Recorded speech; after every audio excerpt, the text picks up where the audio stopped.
Bonjour, dans le dernier épisode, nous avons découvert la jeunesse d'Hercule, sa naissance extraordinaire, sa force prodigieuse, mais aussi le crime tragique qu'il a commis sous l'effet de la folie envoyée par Héra et les épreuves que le roi Eurysthée lui a imposées pour se faire pardonner.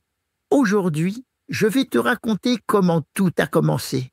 Le premier des 12 travaux d'Hercule. Épisode 2, le lion de Némée. Dans une région sauvage du Péloponnèse, près de la ville de Némée, un monstre terrifie les habitants, le lion de Némée. Attention, ce n'est pas un lion ordinaire. Il est gigantesque, rapide comme le vent, et surtout, sa peau est invincible.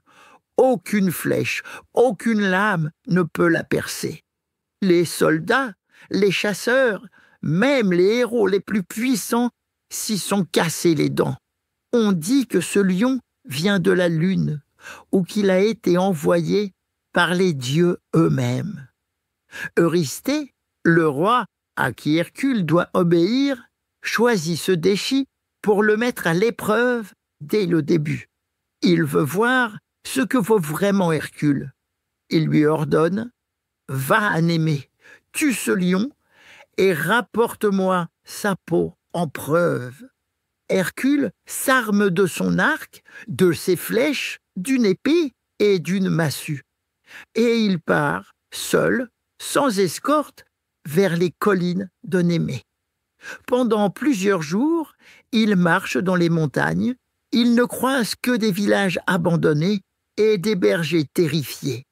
Les gens fuient dès qu'ils l'aperçoivent, croyant qu'il est venu pour leur voler le peu qu'il leur reste. Mais Hercule ne cherche qu'une chose, la bête. Un matin, il découvre des traces énormes dans la boue, des empreintes larges comme des boucliers.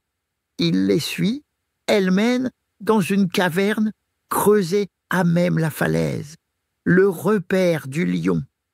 Hercule bande son arc. Il entre lentement, l'odeur est épaisse et le silence total.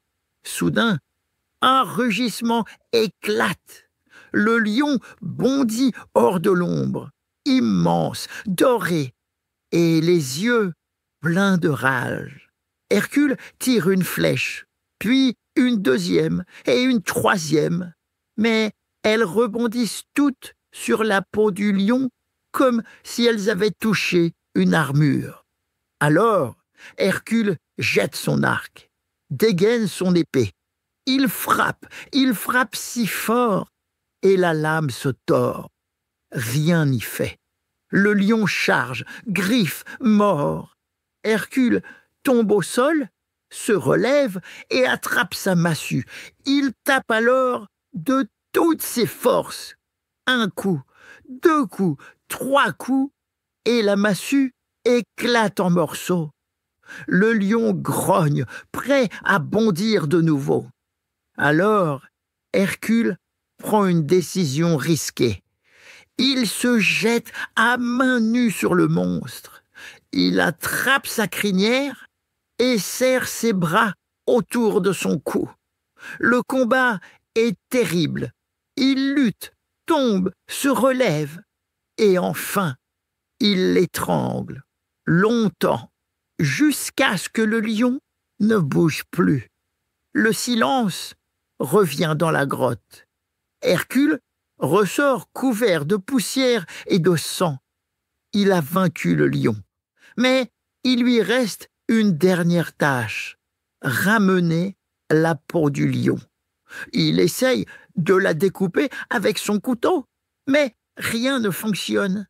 Sa peau est toujours aussi impénétrable. C'est alors qu'Athéna, la déesse protectrice des héros, lui apparaît en songe. Elle lui souffle une idée. Utilise les propres griffes du lion. Elles seules peuvent trancher sa peau. Hercule suit son conseil et réussit à découper la peau du monstre. Puis, il la pose sur son dos. Elle devient sa nouvelle armure indestructible. Et la tête du lion, placée comme un casque sur sa tête, fait désormais partie de sa légende. Lorsqu'il revient voir Eurysthée, celui-ci est terrifié par cette vision. Un homme immense, vêtu de la peau du lion qu'aucun soldat n'a jamais pu vaincre. Il refuse même de le laisser entrer au palais et ordonne qu'à l'avenir, Hercule dépose ses trophées à l'extérieur des murs, loin de lui. Mais Hercule, lui, ne dit rien. Il sait que ce combat n'était qu'un début. D'autres épreuves bien plus dangereuses l'attendent encore. Dans le prochain épisode, nous partirons avec lui dans les marécages de Lerne, où l'attend une créature monstrueuse aux multiples têtes. Ce sera le deuxième des 12 travaux d'Hercule, l'hydre de Lerne. Alors abonne-toi vite à mon podcast pour ne rien rater des aventures d'Hercule.